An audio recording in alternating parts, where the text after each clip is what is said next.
50 करोड़ से ज्यादा जनधन खाते खोले, जन जन को जो है बैंकों से कनेक्ट किया और आज जो है बैंकों का जो है सशक्तिकरण जो है प्रधानमंत्री नरेंद्र मोदी जी ने किया है।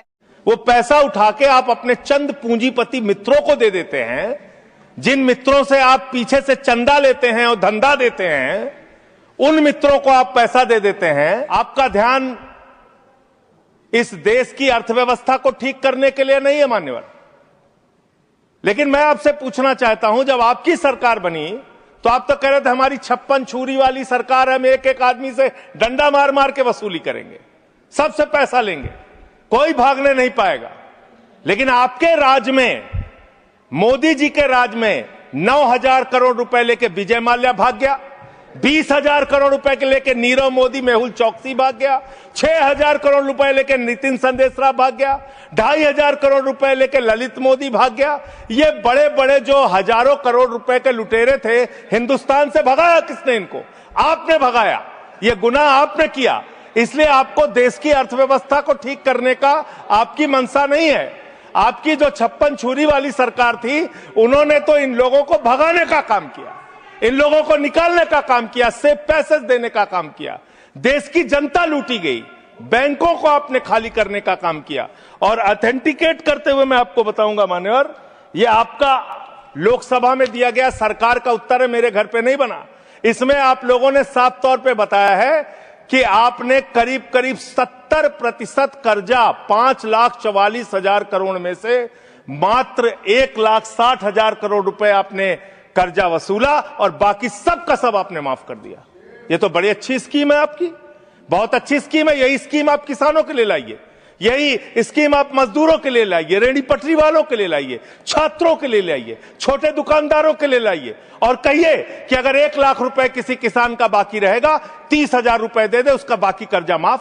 कहिए कि अगर 1 करोड़ रुपए किसी दुकानदार का, छोटे व्यापारी का माफ रहेगा, बकाया रहेगा, उससे 30 लाख रुपए लेके 70 लाख रुपए माफ। क्योंकि यही काम तो किया है आपने।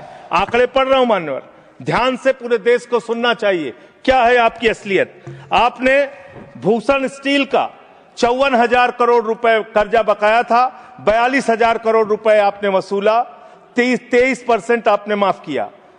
एसआर का, भूषण स्टील का 57,000 करोड़ रुपए बकाया था, 35,000 करोड़ वसूला, 38% आपने माफ किया। 8,000 करोड़ रुपए ज्योति स्ट्रक्चर्स का बकाया था, 55% आपने माफ किया। 91,000 करोड़ जीएचएफएल का बकाया था, 60% आपने माफ किया। भूषण पावर का 48,000 करोड़ रुपए बकाया था, 19,000 करोड़ रुपए वसूला, 60% माफ किया। इलेक्ट्रो स्टील्स का 14,000 करोड़ रुपए बकाया था, 5,000 करोड़ रुपए लिया, 62% आपने माफ किया।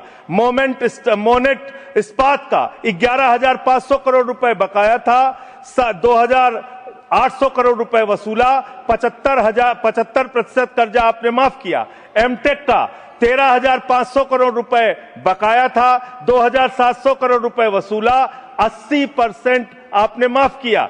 आलोक इंडस्ट्रीज का 30,000 करोड़ रुपए बकाया था, 5,000 करोड़ रुपए वसूला, 83% आपने माफ किया। लैंको इंफ्रा का 47,000 करोड़ रुपए बकाया था, 5,300 करोड़ रुपए आपने वसूला, 88% कर्जा आपने माफ किया। वीडियोकॉन का 46,000 करोड़ रुपए बकाया था, 2,900 करोड़ रुपए वसूला, 94% कर्जा आपने माफ किया। एबीसी शिपयार्ड का 22,000 करोड़ रुपए बकाया था, 12,000 करोड़ रुपए वसूला, 95% आपने माफ किया।